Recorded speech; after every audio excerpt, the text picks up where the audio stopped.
Fragilisée, assombrie par les guerres et le recul des droits fondamentaux, que peut la jeunesse? Quel est son pouvoir d'action? Grâce à la génération Z, connectée et plus informée, des leviers de changement voient le jour. De nouvelles voix naissent, portées par un espoir de paix durable. Parmi ces voix, il y a celle de Nouri Djazi. Cette avocate palestinienne est membre du groupe de référence du Bureau de la jeunesse des Nations Unies. Par son travail, elle aide les jeunes à trouver leur place dans les discussions internationales. I chose to study law because of passion and love, and also because I saw that the system is not justice and does not treat everyone equally.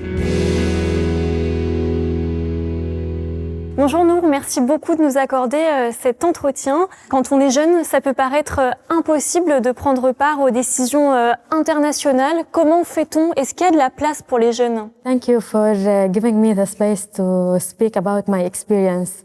So I'm a member at the Youth Reference Group with United Nations Youth Office. The UN Youth Office is a newly office. They are doing a great job actually.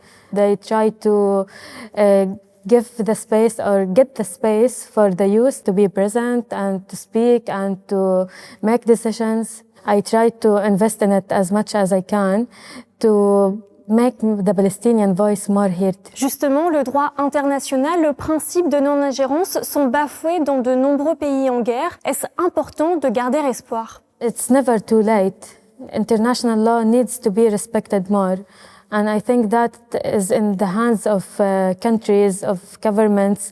I believe the younger generation is the future diplomats, future politicians, future decision makers. So they need to take themselves more seriously and think about themselves as the big deal. And they do not need any approval or anyone to tell them what they do. My dream is to live without fear, with the calm nervous system, to think more about love, about life, less about survival. I will pursue my studies and have a doctorate in international law and try to make my people's voice heard. Yeah.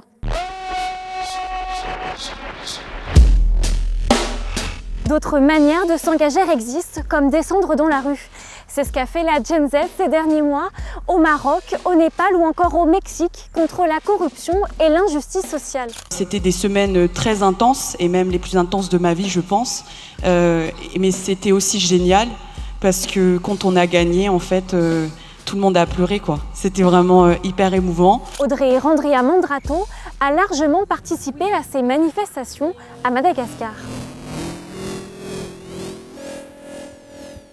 En septembre 2025, vous avez été en première ligne du soulèvement de la Gen Z à Madagascar. Comment est-ce que vous avez vécu ces événements et quel a été votre rôle? J'ai été contactée la veille par un photographe de terrain et des influenceurs pour justement essayer de visibiliser la marche, montrer que la marche était une marche pacifique et que justement c'est à ce moment-là que j'ai pu être engagée au sein de la Gen Z. J'ai fait une vidéo le soir en présentant les photos, en décryptant un petit peu la situation. Donc cette vidéo, elle est devenue virale, ce qui a permis justement aux médias francophones ou même dans d'autres pays de pouvoir me contacter. Aujourd'hui, 25 septembre 2025, le peuple malgache se lève contre les problèmes d'eau, d'électricité, d'insécurité alimentaire et économique. Ce que j'ai pu faire, c'est vraiment de la couverture médiatique, de pouvoir lever des fonds après, mais aussi envoyer du matériel médical ou autre directement à Madagascar. Justement, quelle est la force de la jeunesse par rapport aux anciennes générations? Alors, je pense que ce qui fait vraiment la force de la Gen Z, c'est ce devoir de redevabilité. L'idée justement que on doit quelque chose aux autres, on doit à la collectivité, on doit à la communauté. Alors que dans les anciennes générations, c'est vrai qu'on était beaucoup sur je ne dois rien à personne. Donc forcément, il y a eu des décisions qui ont été faites par pur individualisme. En fait, aujourd'hui, la politique, il faut, je pense, retirer cette vision néfaste et négatif qu'on a de la politique et de se dire que la politique, c'est quelque chose qui nous concerne en général. C'est les décisions que certaines personnes prennent qui ont un impact direct sur notre vie. C'est le bonbon qu'on achète à l'épicerie, c'est les impôts qu'on va payer lorsqu'on va commencer notre premier CDI. Tout ça, c'est de la politique. Et de toute façon, si on ne s'occupe pas de la politique, elle va s'occuper de nous. Mais protester contre les puissants mène parfois à l'exil. C'est ce qui est arrivé à Mamadou Diouldé Diallo. Quand j'étais en Guinée, j'étais étudiant, vu que j'étais engagé auprès d'un parti politique. J'ai participé dans pas mal de manifestations pour le droit de l'homme, pour la mauvaise gouvernance à l'époque. Et c'est pour ces raisons que j'ai dû quitter mon pays et venir en France. Le documentaire I Am the Future, Je suis le futur, retrace son histoire. Vous qui faites preuve de résilience, auriez-vous un conseil à donner à des jeunes qui désespèrent, qui ne croient plus en un retour de la paix? Ce que je peux dire, c'est de garder l'espoir, d'être optimiste. Je pense que quelle que soit la lutte que vous empruntez, il faut y croire, il faut avoir du courage et de la détermination. Et faites ce que vous aimez et plus d'énergie et plus de dynamisme dans tout ce que vous êtes en train de faire. C'est pas parce que au début, on n'a pas les papiers pour pouvoir travailler, mais on peut faire autre chose, on peut contribuer autrement, participer à des activités pour les jeunes d'ici ou d'ailleurs. Aujourd'hui, l'écriture vous permet de passer à l'action, de rendre compte de certains combats. Est-ce qu'écrire vous permet aussi de vous soulager de souvenirs difficiles? Depuis quand j'étais au pays, j'aime écrire, j'aime la littérature et j'aime lire des romans.